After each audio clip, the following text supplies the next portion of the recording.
Good morning. Good morning, babes. Hello, hello. Hindi ako nakapag vlog kahapon kasi hindi gaano pala, parang isa lang yun noon. Hindi kasi ako namalengke kahapon kaya wala naman akong gagawin kahapon. Naglaba lang naman ako. Ayun. Ngayon na naman, hindi na ako nakapamalengke, tinanghali ako ng gising. Kaya umasa lang tayo sa lako-lako. Pumapisda. Patay ako sa mga bata. Ayan. Pero tatry natin, baka kainin naman nila. Ito i-ano ko, lalagyan ko siya ng bawang, tapos ibababad natin sa bawang at suka. Parang sila na bahalang magluto mamaya ng prito. Try lang natin kung papatok sa kanila.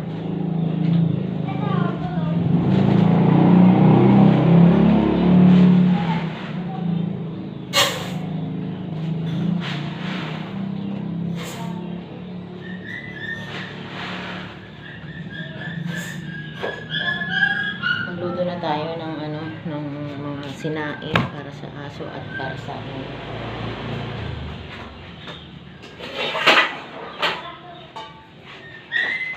Para sa aso, ito yung para sa tao.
Isa't kalahati.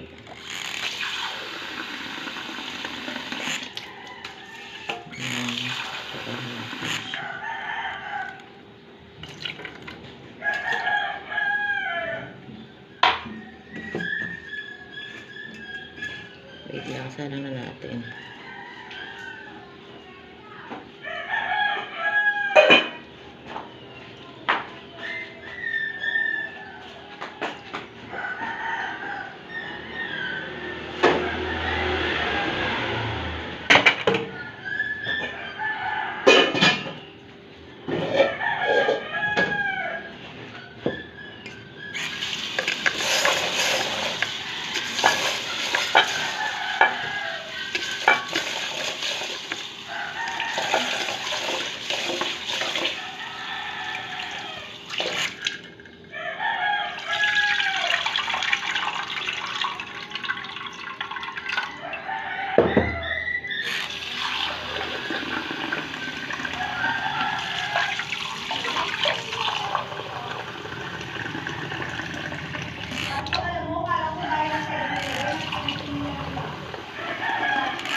Salang na natin ang ating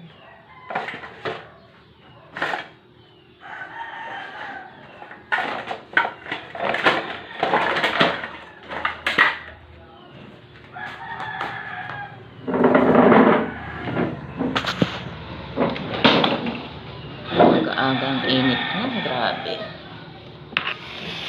Aga-agang init na ng panahon.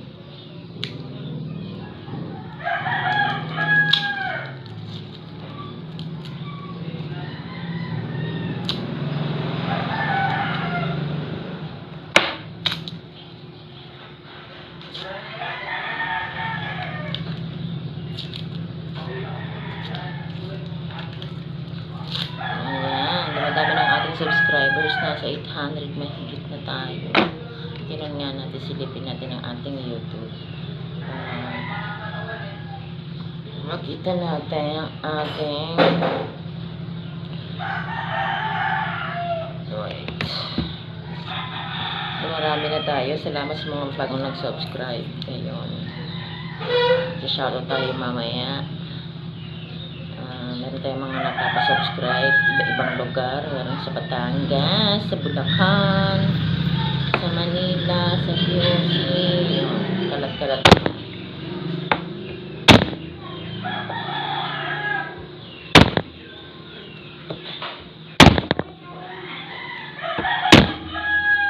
May nagsasabi na narinig ko na wala daw kwenta yung content ko.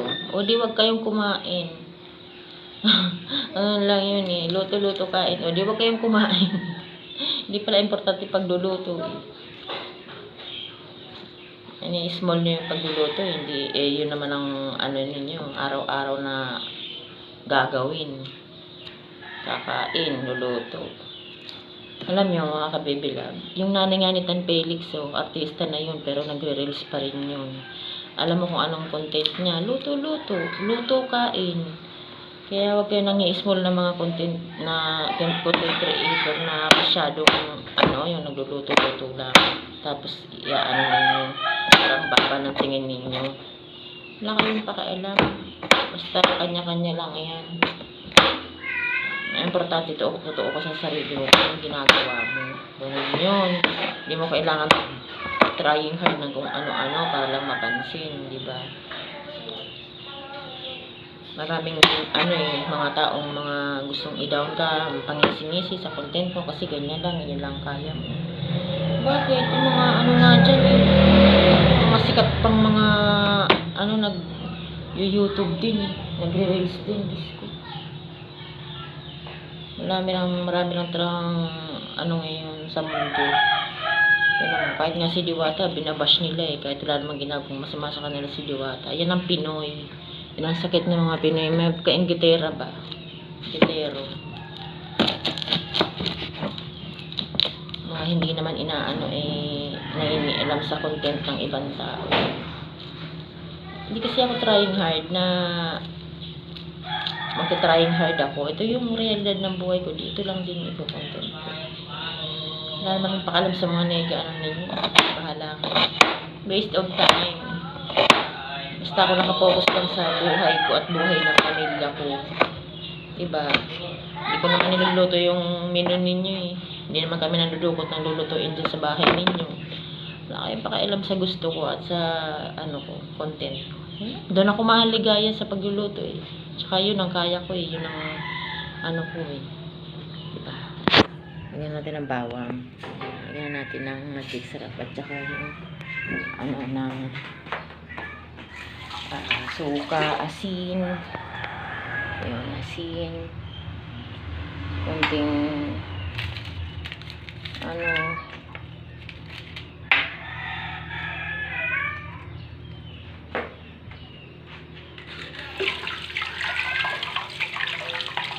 lagyan natin ng itlog yung sinaing.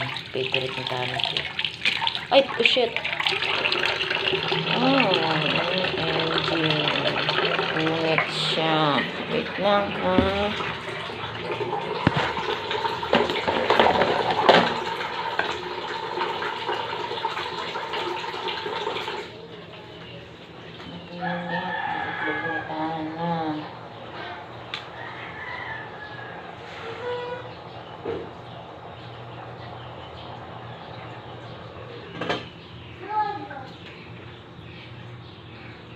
bilis naman na basag nun.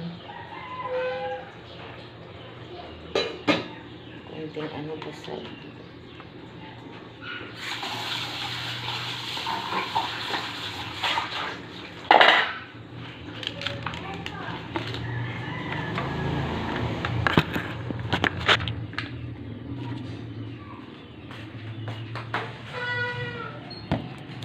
Ayun, balik tayo sa ating usapang yun nga, alam nyo po, yun yung mami ni Tan Felix, ito rin ang content niya, yung kain-kain, luto. Ngayon, nanay din naman kasi ako, kaya yun na, content ko rin. Hindi ako, tsaka din naman ako ng gaya. Kung ano lang din yung kaya ko, hanggang doon lang din ako. Ngayon, kung wala palang kwento sa inyo, edi skip nyo, okay, manonood. Kasi marami akong narinig dyan, wala daw kwenta yung content ko. Ba't panood ka ng nood?